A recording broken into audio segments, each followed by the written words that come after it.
Isaac Mutombo, j'aime bien t'appeler journaliste intelligent. Si n'a Beni, si n'a Kolwezi, l'émission est suivie, en tout cas, félicitations. La candidature était Yozali l'issue à peuple. Au ministre soit armé, au ministre pas l'institution et à pays. Je vous dis la vérité. Même les lois à cause de ma famille, à ce moment le café, qui ne sache bien que le café va être après demain. Nauti ko sambe na nzambe, nauti église. Akoko c'est la mitoma kambote. La terre a avalé le sang des innocents dans ce pays. Vous avez dilapidé le compte du trésor pour ministre Mbongo et à l'État avec autant de légèreté. Et pas interpeller au pays. Voilà, nous sommes là, mesdames et messieurs, sur ces plateaux de l'émission Devant les Congolais, votre émission, l'émission du peuple, avec votre serviteur Isaac Mutombo, le vôtre. Mesdames et messieurs, tenez-vous prêts parce que nous allons déjà décoller cette émission qui parle de la République démocratique du Congo dans toutes ses facettes politiques, religieuses et toutes autres facettes. Mais nous allons beaucoup plus nous attarder sur cette question concernant le changement de la Constitution en République démocratique du Congo. Qui est-ce que je reçois pour vous pour Robert Masolo Maïmatali, Constitution et Mboka Nabiso pour la ligne Mobeko Likonzi et Sengeli échangé. Monsieur Modeste Batilou Kwebo avait-il raison ou pas? Nous allons essayer d'en parler avec mon invité d'aujourd'hui que je reçois avec honneur, Monsieur Van Mukendi. Bonjour et bienvenue. Oui, merci Ndeko Isaac Mutombo. Merci pe na bande konos o bazola na siko na bandaku. Merci na ba fan nanga o ya funa bana makala bana bundu bana selembao bana kasavubu bana kalam. Donc et puis ba membre nyonso ya parti on a zali cadre parti CODEP, Convention pour la démocratie du peuple, parti Europe et Kambami Nandeko Nabiso, honorable Simon Moulambamputu, Owapi Azali, député national élu Yachikapa, Wapi na Seni na Bandekonos, Oya Kodep, Oba Soutenaka, Vision Yamokonzi Mboka, Fati Béton, Owapi Azako incarné la valeur patriotique, Owapi et Mboka po Ekene Musika. CODEP, nouveau parti politique, déjà combien de temps il y a fonctionnement, siège Zali Wapi? Merci, parti CODEP, c'est les partis. Vous allez soutenir, vous êtes dans l'union sacrée. Comment parce que la président Latie Longia, président de la République. Les partis CODEP, c'est vraiment une structure politique intra-tshisekéliste. C'est vraiment les partis qui prennent les valeurs tshisekélistes. Et avec l'honorable Simon Moulambamputu chez nous là-bas, c'est Fachi ou rien. Nous parlons des activités, nous parlons de la philosophie, n'est-ce pas? Seulement de soutenir la vision salvatrice, n'est-ce pas, du président de la République, Fachi Béton. Notre siège est allé dans Willery. Ouais, président de Willery, juste en face, il y a Kan Fumula. C'est là que notre siège se trouve. Nous sommes partout en RDC. Aujourd'hui, les partis CODEP va totaliser presque 6 ans d'existence, depuis Toubana, 7 ans d'existence plutôt, Bana Tobanaki. Et le lot parti CODEP est Zouami na près de 20 provinces. Tu as 20 provinces, et Sali, République démocratique du Congo. Très bien.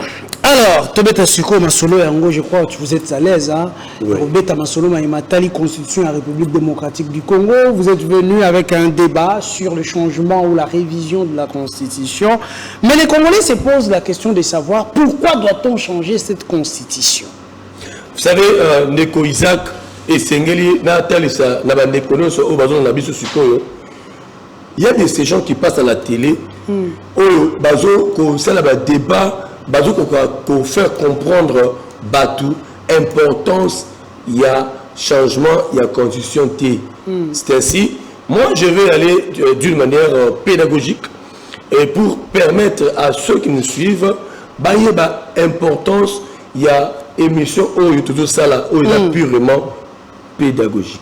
Allez. Oui, que Nicolanga Isaac, la chose que constitution à 2006 et ça constitution et salami pour répondre à la attente il y a des Congolais T.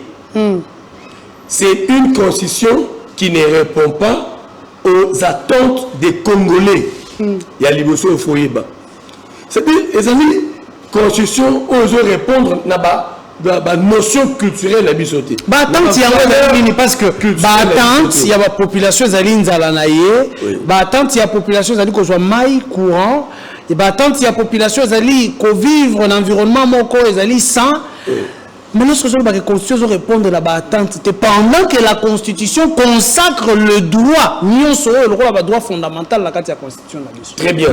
Dans un par exemple, pour nous permettre de comprendre facilement pourquoi nous parlions de ces changements de la Constitution. Et puis, je crois, Ouest africain, les jeunes présidents là, Diomaye Faye, du Sénégal. Dans le Sénégal, dans le pouvoir, on remarquait que après quelques jours, a nommé directement Premier ministre. Mais les gens n'ont pas compris. Et Toubaï va quitter pourquoi, tant que Fatih Beton a eu pouvoir, pourquoi il y a tant. Il y a un nommé informateur, un formateur. Pourquoi? Parce que nous avons un régime semi-présidentiel. Il faut constituer un Koya et nous avons un régime semi-présidentiel et nous avons un régime présidentiel. Il y a que président de la République une fois élu, il y a la possibilité de nommer Premier ministre. Ah non, attendez. Nous avons vécu dans ce pays sous Mobutu, nous avons un régime présidentiel, mais quand il y a un régime présidentiel, on a un régime présidentiel très approfondi, au président n'a pas excès de pouvoir sur d'autres institutions. Ça n'a pas permis le développement de la République démocratique du Congo. Pourquoi revenir aujourd'hui sur le régime présidentiel pendant que le régime semi-présidentiel a épargné excès de pouvoir? Non, il a excès de pouvoir. Parce que il faut couper sa président de la République la possibilité à saler la yango pour na moka ezla na kimia.